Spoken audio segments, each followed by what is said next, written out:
We have the Green Building Initiative to reduce our greenhouse gases by 25% by the year 2020. And all of those kind of things. So relationships, I needed him. relationships, I needed relationships, him, exactly. Yeah. And so therefore I took him to the meeting. He appreciated it tremendously. He learned a lot about the history of the cap and trade, the way it works in Europe, the mistakes they've made, the good side of it. And this is how we crafted together the legislation. And it's all about relationships. John Burton, I used to hang out with him. We talked about, he was a big fan of Austria and Germany and traveled around those countries right after the Second World War. And read all the books over there, knew the authors of it was a big fan of the music from over there, everything. He just loved all that. So I worked with him and I hung out with him.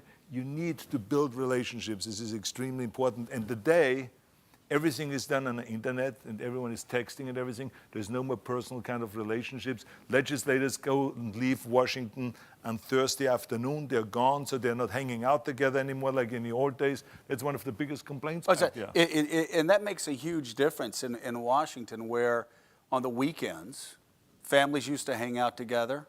Kids would go to school with each other instead of back in the districts.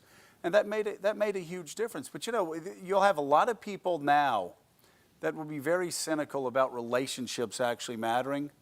I go back to the Reagan biography that Richard Reeves wrote. He said after the Beirut bombing in 1983, Reagan said it was the low point of his presidency, the worst day of his presidency. Tip O'Neill called Democrats all together when the word spread that Sunday morning. I'm sure a lot of people remember it. And all the Democrats went in, and they thought that Tip O'Neill was going to be telling them strategy about how to talk as a unified Democratic caucus. They all get in front of him, and O'Neill said, "Today we're not Democrats. Today we're Americans. And if any of you have anything to say about our commander-in-chief without passing it by me first, you won't have Ronnie Reagan to answer to. You'll have Tip O'Neill to answer to. And you don't want to have me to answer to." And Richard Reeves wrote that, sure enough, the Democrats held their tongue. The nation mourned. We had a unified front to our enemies that had killed over 240 Marines. And a couple of weeks later, Tip and Reagan got on the phone, said, "Okay, we're ready. Let's have the debate." And they moved forward and they had the debate. That would have never happened if they didn't have the type of